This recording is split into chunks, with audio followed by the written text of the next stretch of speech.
Hello my friends and welcome to my channel. This video is a little overdue because it's been a while since I've even talked about this. A while back this summer I did a short where I uploaded a little mini adventure to the library where I picked out some random books and I said I would come back and do more of a long form video to kind of review them. This is not part of my TBRs, this is something separate, but I wanted to talk about the books that I checked out from the library because I'm on my way today to return these and get new ones. So the books that I checked out were Sleeping Murder by Agatha Christie, Without a Trace by Danielle Steele, and Smart Women by Judy Blume. I'm going to go in the order that I read these in. So let's start with Agatha Christie's Sleeping Murder. This is also part of the Miss Marple mystery collection. I don't know, I guess that's a series that Agatha Christie wrote. Miss Marple kind of reminds me of Angela Lansbury's character in, what's that show? I'm going to pop it up here because I can't remember off the top of my head. But that's who she reminds me of, and I feel like there might be some connection there that Murder, She Wrote, but I don't remember her character's name. But anyway, it kind of gives me that same vibe, and I feel like maybe there was some inspiration there, or maybe it was based on her. I'm not exactly sure, but definitely some vibes. Gwenda is a young bride, and her husband is off doing something, so it's her job to go into the English countryside and find a house for them to move into and settle into. And she ends up finding this house and she feels a connection to it, and she goes through and purchases it, and her husband comes home and she's starting to have weird incidents. Like, she starts noticing things about the house that she's like, there's wallpaper underneath here and it looks like this. And sure enough, when they peel back the wallpaper, they realize that there was an underlaying wallpaper that looked exactly like the pattern she imagined in her mind. And then she all of a sudden has a flashback or a memory or an experience where she sees a dead woman in the hallway and it freaks her out. And so the whole premise of the story is her trying to figure out what happened to this woman, and she later realizes that the house that they bought is a childhood home of hers. So it's not like a supernatural story. It starts off that way where you're thinking, okay, is this like a psychological thriller? Is this a story around supernatural events? But Miss Marple comes in and she's very logical, and she convinces Gwenda that she's not crazy, but it must be a repressed memory. And sure enough, found out that she actually lived in that house as a small child and witnessed something horrible. And so it goes through the mystery of trying to figure out what happened to that woman, and it turns out it was her stepmother. And she doesn't really have a lot of memories of the situation because her dad died and a lot of bad things happened throughout her childhood, and she ended up moving to New Zealand and living with extended family after everything went down. So anyway, she's on this journey to understand what happened to her stepmother, and it's a good mystery. It's an interesting mystery. One thing I did notice about it though is that, I don't know if it's just me and like an ADHD brain or something, but I did have a little bit of trouble getting connected to the story. I would read a little bit and just kind of be like, meh, and then put the book away and then forget about it for like a day or two and then go back to it and like, oh, I need to read this. I need to read this. It's a library book. I have to read it. So then I would get back into it and then I would read a little bit further and then the same thing would happen. And then finally I kind of got into the plot a bit more, and I finally found myself drawn in a little bit more, enough for me to not just put it down and forget about it, but enough to be like, okay, I'm a little bored, I guess I could read. But it was nothing super compelling, nothing that really drew me in and, you know, completely enveloped my mind where I have to finish this book and I have to know what happens. So I was hoping that this particular Agatha Christie novel would do that to me, because I love Agatha Christie and I have a couple other of her novels that have drawn me in like that, and unfortunately this one didn't. It's a good story. I will say, without spoiling the ending, that the suspected murderer was not who I expected it to be, and I feel like it was very rushed because the book itself is like a slow burn. You slowly get through the story and you kind of build on this mystery and you start putting these pieces together, and then bam, everything happens so quickly, and it's just like it's like, oh, all that led up to that. Okay. And it wasn't the person I expected it to be, which is a nice surprise, but again, it was just like a flick, like, oh, okay, so that happened. So out of a scale of 1 to 10, I'd probably put this at like a 6 or 7. It's not bad. I liked it. I enjoyed the story and the premise of it. but it was not compelling enough for me to give it a higher rating because it didn't draw me in as much. And again, that ending was like a little disappointing. It was like the climax of the story, and oh, okay, it's over. It wasn't like a slow release and it's like, whoo, I'm so like drawn in. No, it wasn't that experience at all. Next up was Danielle Steele, Without a Trace. Now, when I was reading the cover at the library, the premise of the story drew me in immediately. Charles is a very successful French businessman, and he's in a very unhappy marriage. His wife is a gold digger. She makes sure he's aware that he's not valuable unless he makes millions of dollars every year. He's driving to their chateau on the weekend on a really dark night. He's exhausted and he finds himself driving over the edge of a cliff. His car is being submerged into the water, and he's thinking about his life so quickly in a flash, like, do I want to fight for this life or do I want to just let go and just die? He has a startling realization. He doesn't have to go back. He could simply choose to disappear, to walk away from his old life, and he'll be presumed dead, washed away at sea. As he climbs up the cliff, he's super injured. He doesn't have a phone, all that stuff. Finds a cabin and he knocks on the door, and this woman named Aude opens the door, and he's taken back by her. She's beautiful, and they have a conversation, and she's like, I don't have a phone. I can't help you with that, but you can stay here. And it immediately starts out with them like having this immediate connection, and they sleep together, and it's like, what? For me, that was just like, it's a little too much. Like, Aude has some traumatic experiences in her past where it's like, it's very unlikely that her character would be so drawn to someone else like that, to just sleep with a random stranger that shows up at her door all beaten up because he got in a horrible accident. So that premise is a little weird. They kind of dive into their romance and him kind of finding himself and realizing who he wants to be, and trying to reconcile the fact that everybody in his life, his real life, thinks he's dead, including his children, who he does adore, and trying to figure out how and if he wants to go back. And he does eventually go back because of Aude's past coming to bite them in the butt. A very dangerous man comes back into her life, her ex, and yeah, some very bad things happen. So then Charles is forced to come back into his real life and reclaim his life, and it's just the process of like a self-awakening kind of book. I will say that it's been several years since I've read a Danielle Steele novel. I used to enjoy her books when I was a lot younger, but as I've gotten older, I don't know if it was just this particular book or if it's just her style of writing that I've grown out of, but some of it just seemed very simple. You know, when you get into a book and the language is simple enough for you to just kind of read through and with ease, but then sometimes there'll be some sprinkling of, you know, like dime words, as they might call it in grade school. I don't know if that makes sense to you. But basically the vocabulary or the descriptions of things would just kind of enhance the scene and kind of draw you in and give you a better picture and visualization of what's going on in the story. I felt like I was reading a book from 3rd grade. And there's nothing wrong with that. I mean, Danielle Steele is a very successful author, and obviously she's successful for a reason. But let me just kind of read something. There was nothing he could fight for or stop or change. He hit his head and barely noticed. A jutting rock hit the driver's door's hinges hard, and the door tore open. His seatbelt kept him from falling out. He knew he was facing certain death, and he felt an enormous wave of peace wash over him. He didn't even mind dying. There was nothing left to do. He knew his life was over as the car hit the rocks and flipped into the sea.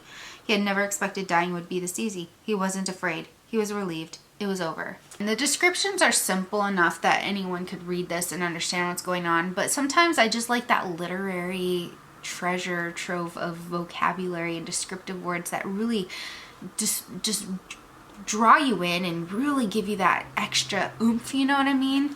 I mean, again, there's nothing wrong with it. If you love Danielle Steele and she's like your favorite author or something, then that's fine. I'm trying not to be too nitpicky. Once I really got into the story and some of the bad things started happening, I was like, okay, I need to know what happens. So it did draw me in. It did give me that sense of, I can't put this down. I have to keep reading to know what happens. And I think the plot and the climax and the kind of slow letdown from the climax. It was a good pace overall. I had to stop filming because my battery died. What was I saying? Yeah, so the overall pace of this book is good. It's very thriller-like. Was drawn into the plot from the get-go. It's a good mystery, good thriller. It reminds me of like a 90s thriller movie, which is always nice and nostalgic. So if that's something you're interested in, then I think you might like the book, unless you are not a big fan of like the language stuff.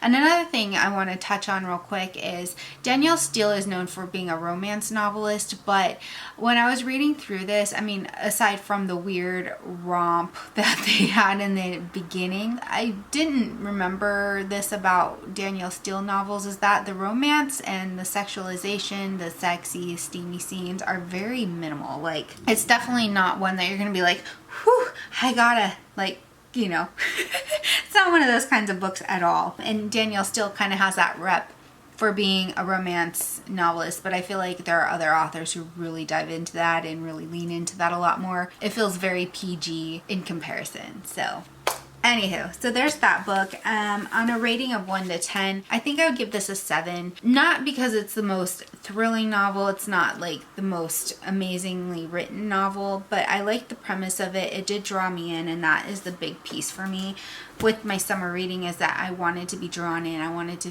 feel like I'm part of that world, and this book kind of drew me in enough for me to feel that way. So that's why I gave it a little bit of a higher rating than the Agatha Christie one. Final book is Smart Women by Judy Blume.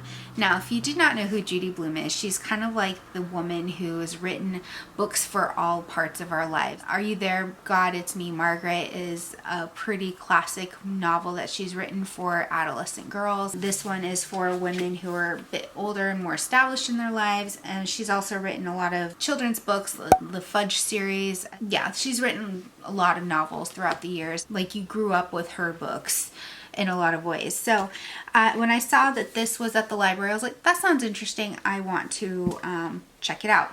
So this is about two divorced women who live in, I think it's Boulder, Colorado, and have rebuilt their lives, and it kind of goes through the challenges that they faced in being single mothers, in kind of navigating their new romantic freedom, also trying to find love in a complicated world.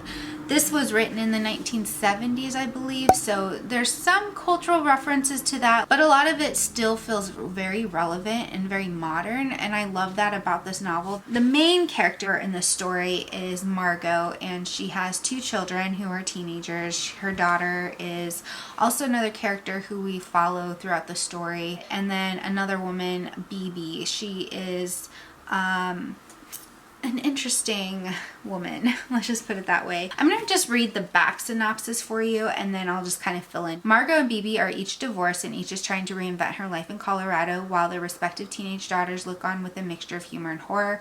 But even smart women sometimes have a lot to learn, and they will when BB's ex-husband moves in next door to Margot. This look at 30-somethings trying to find their way through complications of post-marriage love is one of the most beloved novels by the best-selling novel, whose books have comforted us and made us laugh through every stage of our lives. It actually is a little bit more complicated than that, because Margot and BB's ex-husband are neighbors, and then they become lovers. And they end up moving in together, and Margot's daughter is not happy with it. So Andrew is the ex-husband, is BB's ex-husband, and he's very charming, and he's a writer, and he's kind of a free spirit, and Margot's really interested, very attracted to him, and it kind of goes throughout their entire relationship and her issues and her struggles with being a single mom to teenagers, as well as just kind of getting over some of the things that some of the baggage that she has from her previous marriage and so on, and in relationships thereafter. So it's an interesting book. I feel like there's some pieces there that I can't relate to, since I've never been married, and I obviously haven't been divorced, and I don't have children, so I couldn't really connect to it in that struggle because I've never experienced it. But with books, usually you can find a way to connect to these characters with the experiences they have had, even if you yourself have never experienced them. And I didn't find myself connecting as much to these characters as I thought I would have by reading the descriptions and just kind of reading through. I did enjoy the novel. It was I would say a pretty easy read for the most part, but there are parts where a character, like it would change perspective and it would look at life through one of the daughters or another character. And it was hard for me sometimes to kind of keep track of the things and the experiences. I don't know if it was just like ADHD brain or if it was just the way it was written. It's not a bad book. It's not poorly written at all. It's just there were a couple areas where I was like, wait, okay, so this just happened and now we're bouncing back in time and we're looking at it from a different perspective from yet another person. And I feel like when you change perspectives and even timelines, you have to be very careful as an author to not overdo it, not to oversaturate with characters. And I feel like it was on the verge of being oversaturated with characters at that point because there's so much involved in these characters and their lives are all intertwined that you kind of have to make sure you don't put too much into the book, that you're keeping track of too many people. And I was like, I can't keep track of all these people. I feel like there are books that do a better job of that than others. And while G.D. Bloom is a renowned author, she's an incredible author, has a great way of writing about women's experiences throughout women's lives that it creates connection in a community around her. Like, oh yeah, I experienced that too, and I feel like I can relate to that. It did make it a little bit more challenging to relate to characters. And also, some of the characters are a little bit more unlikable than others. I mean, I liked Margot, but I felt like, in real life, if she existed, I don't think she and I would be friends because we just have different life experiences and not a lot in common on that ground. So that's where I feel maybe some of my disconnect from this book comes from, is just me not really connecting to the characters because in real life we would never be friends anyway. I do feel like it's modern and it kind of hits on some things that women still experience, and I feel like the audience for this book would definitely be divorcees or women who have different life experiences. I think that this book would connect and resonate for those women a little bit more than they would resonate for me. It's a kind of I won't say coming of age story because that's not really what it is. It's not as straightforward as, a mystery novel where you have a problem you're trying to solve or an exact conflict that you're kind of working through. It's just kind of like an ebb and flow of different conflicts that they're working through throughout the story. So there's not like one climax and that's it. Not necessarily. I mean, there's some stuff that you feel like there should be resolved to and there really isn't. So that part was a little dissatisfying for me as well because BB goes through some really rough mental health things and the story ends with some questions about what's going on in her life. Like, will the relationship between her and her daughter Sarah be repaired? We don't know. There's just a lot of questions and kind of open-endedness on that, which I guess I can appreciate because that mirrors life. We just don't know what's going to happen in the future. But at the same time, for a book, you kind of want a clean ending. And I feel like I didn't get that with this book as well. Do I recommend this book? Yes, for the right audience. And on a scale of 1 to 10, I would rate this about a 7.5. I think it's good enough that it does warrant a good rating, but I'm taking points off because it's kind of anticlimactic ending where you have so many questions and you're just like, I don't have resolve. That's why I didn't rate it a 10 or 9. I feel like that kind of pulled it down a little bit. And I feel like such a negative Nelly because I haven't given all of these books accolades, but I did enjoy them. And the best part for me is just being able to sit down and read a book and feel like I'm doing something for me. I'm reading again, I'm enjoying books, I'm getting back into literature. That part for me is really exciting. So even if they weren't as good as some of my other favorites, that doesn't mean I didn't enjoy my time. Anyway, I'm off back to the library today to return these and I'm gonna go pick up some more books. I'll upload that short probably after this video goes up, but well, duh. Anyway, if you're interested in more BookTube or other things going on in my life, be sure to subscribe. And also let me know if there's anything that you're interested in seeing. I would love to make more videos since I'm laid up. Anyway, I love you guys and I will see you next time. Have a great day.